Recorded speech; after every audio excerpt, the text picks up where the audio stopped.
Dan sekarang kita ke tumbukan ya nak. Tadi kita udah belajar tentang konservasi momentum ya. Sekarang kita ke tumbukan. Tumbukan. Apa tumbukan? Tumbukan itu ya pas terjadi benturan antara dua benda ya kan. Ada 3 macam. Yang pertama namanya tumbukan yang lenting sempurna. Tumbukan yang lenting sempurna. Tumbukan yang lenting sempurna, ini ciri-cirinya yang pertama. Di sini di tumbukan yang lenting sempurna itu berlaku yang namanya hukum kekekalan momentum. Yang ini tadi P sebelum sama setelah sama. Oke. Yang kedua berlaku hukum kekekalan energi kinetik. Berarti energi kinetik sebelum benturan sama setelah benturan sama. Oke. Yang ketiga, di tumbukan lenting sempurna nilai koefisien restitusi itu adalah 1 atau biasa dibuat gini, E1. E ini adalah koefisien restitusi namanya, ya. Nah, itu untuk yang lenting sempurna. Yang kedua namanya tumbukan lenting sebagian. Kalau tumbukan lenting sebagian, di sini nggak berlaku lagi yang namanya hukum kekekalan energi kinetik, tapi masih berlaku hukum kekekalan momentum. Dan nanti nilai daripada koefisien restitusinya ini lebih besar dari 0. Oke, nilainya lebih besar dari 0, tapi ini lebih kecil dari 1. Jadi bisa kita buat gini, restitusi dia lebih besar dari 0 tapi lebih kecil dari 1. Ini nilai koefisien restitusinya. Yang ketiga namanya tumbukan tidak lenting sama sekali. Yang ketiga ya, tumbukan tidak lenting sama sekali. Ditumbukan tidak lenting sama sekali ya, itu juga sama berlaku yang namanya hukum kekekalan momentum. Kalau berlaku hukum kekekalan momentum berarti P sebelum sama P setelahnya sama gitu ya. Oke, yang kedua nanti di sini nilai koefisien restitusinya 0. Itu dia bedanya. Apa rupanya koefisien restitusinya? Itu mau kita bahas ya. Jadi kalau nilai koefisien restitusi itu adalah perbandingan antara kecepatan setelah tumbukan dan kecepatan sebelum tumbukan. Itu dibandingkan. Jadi setelah tumbukan berapa kecepatannya, sebelum tumbukan berapa kecepatannya. Kalau ada yang hilang berarti nggak berlaku hukum kekekalan energi kinetik, kan gitu dia. Apa rupanya hukum kekekalan energi kinetik ya? EK sebelum sama dengan EK setelah, kan gitu. Oke, coba kita tinjau dulu nilai koefisien restitusi. Misalnya yang kita bahas yang lenting sempurna. Lenting sempurna itu biasa gini tuh. A dari sini, B dari sini. Ya, jadi karena si A kemari, si B kemari, si B jadi ke sana, si A jadi kemari. Itu yang biasanya sempurna. Kalau sebagian biasanya satu yang nabrak dia balik lagi ya. Ini biasa disebut dengan mantul-mantul, ya kan? Itu dia untuk yang lenting sebagian. Coba kita misalkan tumbukan yang lenting sempurna. Di sini ada 2, satu momentum, satu kinetik. Kita lihat ya. Dari hukum kekekalan energi kinetiknya, kita tinjau dari EK. Dari EK ya. Katanya EK set itu sama dengan EK set, kan gitu dia. Pakai sigma ya. Maksudnya dijumlahin semua. Ini misalnya bendanya gini. Ini M1 dia ke kanan, M2 dia ke kiri, tabrakan kalau gitu. Misalnya kayak gitu ya. Jadi kalau jumlah EK sebelum di sini ada 2 EK ya kan, yaitu EK1 tambah EK2. Ini sama dengan EK1 aksen ditambah EK2 aksen. Maksudnya aksen ini setelah ya. Oke.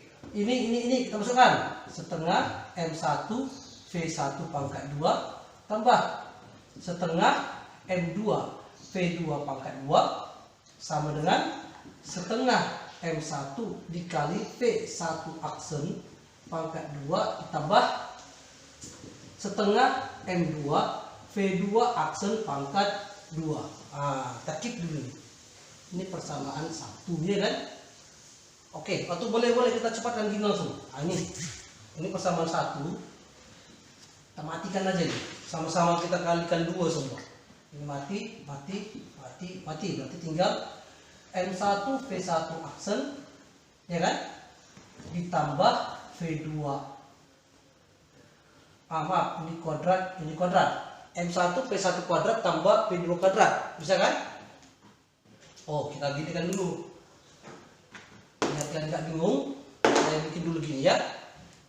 Ini kita ganti dulu pertama satunya. Ini kan jadi M1 V1 kuadrat M2 V2 kuadrat sama dengan M1 V1 aksen kuadrat M2 V2 aksen kuadrat.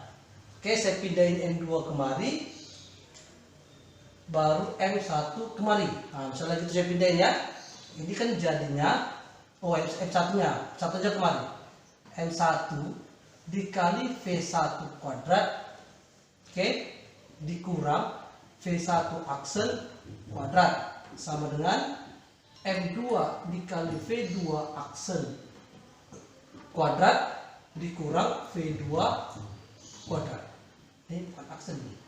Gitu ya. Bisa kira-kira? Oke. Sekarang kita lihat nih, inilah persamaan 1 kita. Persamaan 1. Sekarang kita tinjau dari kekekalan momentumnya. Dari kekekalan momentum. Bahwa P sub sama dengan P sub.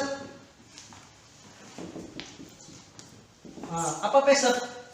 P1 tambah P2 sama dengan P1 aksen tambah P2 aksen, gitu ya kan? Berarti ini jadi M1 kali V1 tambah M2 kali V2 sama dengan M1 kali V1 aksen tambah M2 kali V2 aksen. Oke, ini saya pindahin M1 nya kemari, M2 nya ke sini. Ini kan jadi M1 dikali V1 ya kan, dikurang M1 kali V1 aksen, berarti V1 aksen. Ini sama dengan M2 dikali V2 aksen, ya kan? Ini pindahkan ke sana dikurang V2. Itu dia. Ini persamaan 2. Nah, sekarang kita bandingin antara ini sama ini. Kok bisa gitu dibanding? Nggak bisa. Kalau ini kita pindahkan kemarin kan sama dengan 1. Ini juga kita pindahin kemarin sama dengan 1. Ini 1 sama 1 kan sama. Berarti apa nilainya?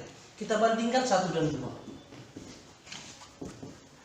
Bandingkan 1 dan 2. Ya. Yang 1 tadi ini, yang 2 tadi. Oke, tadi sempat terputus, kita sambung lagi ya. Kita lihat kan, sekarang coba kita bandingkan ya, kita bandingkan persamaan 1 dan 2. Oke ya, persamaan 2 dan 1. Nanti kalau kalian bikin 1 sama 2 sama aja itu. Oke, persamaan 2. Tadi ini kita pakai warna hitam biar jelas. Persamaan 2 tadi adalah M1 V1 kurang V1 aksen sama dengan M2 V2 aksen kurang V2. Kita bandingkan ke sini. Berarti ini kita bandingkan ke M1 V1 kuadrat dikurang V1 aksen kuadrat. Ya kan? Sama dengan ini kita pindah kemari, tidak boleh. Per M2 V2 aksen kuadrat dikurang V2 kuadrat, gitu ya kan? Ini nampak yang kurang ajar, matikan ya. Biasakan kalau di fisika itu ada yang kurang ajar, matikan aja. Namanya fisika anarkis ya kan? Ini sama ini mati, ada otaknya, matikan aja. Ini juga mati juga. Oke, sekarang tinggal V1 kurang V1 ini ya. V1 dikurang V1 aksen per, ini kan boleh kita keluarkan dia. Ya, ini yang kurang di sini, ini boleh kita keluarkan jadi gini. V1 tambah V1 aksen dikali V1 kurang V1 aksen. Nanti kalau kalian bikin kali ke dalam, ini kali ini, ini kali ini, ini kali ini, ini kali ini, dapat nanti hasilnya itu, ya kan? Ini sama ini kan jadi negatif, ini sama ini kan jadi positif. Bisa ya? Ini sama dengan V2 aksen, ya kan? dikurang V2 per, oke, sama juga kayak ini, kita keluarkan jadi V2 aksen ditambah V2 ya dikali V2 aksen dikurang V2. Nah, itu dia. Oke, kalau ada yang sama kita matikan. Nih, letaknya nih. Matilah kau, matilah kau. Ini juga kan? Mati kau, ya kan? Berarti tinggal ini kali ini kan? Ini kan jadi satu di sini. Di sini ada satu. Kali silang.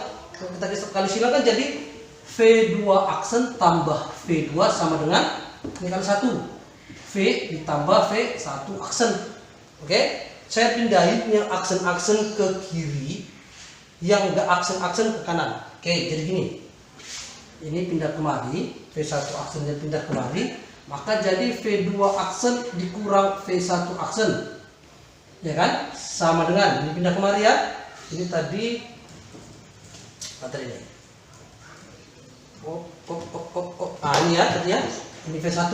Oke, ini jadi V1 kurang V2 gitu ya. Oke, supaya ini supaya ini V2 nya jadi kemari, atau ini supaya V1 jadi kemari, saya kalikan negatif kan boleh. Ini kan jadi gini, ini jadi V1 oke aksen V1 aksen negatif ditambah V2 aksen sama dengan V1 kurang V2 gitu ya kan. Oke, kalau gini ini kan boleh saya buat jadi gini. Oke, dan saya buat minus V1 aksen dikurang V2 aksen sama dengan V1 kurang V2. Di sini boleh kan? Oke. Ini yang ini saya pindahin kemari. Berarti dia persamaannya kan jadi minus V1 aksen kurang V2 aksen per V1 kurang V2 sama dengan 1. Nah, ini 1. Tadi kita bilang restitusinya di sini 1. Berarti nilai koefisien restitusi E itu sama dengan negatif V1 aksen kurang V2 aksen per V1 kurang V2. Nah, itu dia nilai koefisien restitusi. Jadi kalau dibilang nilai E sama dengan 1, berarti nilainya jadi gini. 1 sama dengan negatif daripada V1 aksen dikurang V2 aksen per V1 kurang V2. Di sini pakai dalam kurung ya. Jadi nanti dikali ke dalam dia. Oke, itu kira-kira dulu untuk tumbukannya. Biar kita bahas soal-soal yang tersisa kemarin. Oke?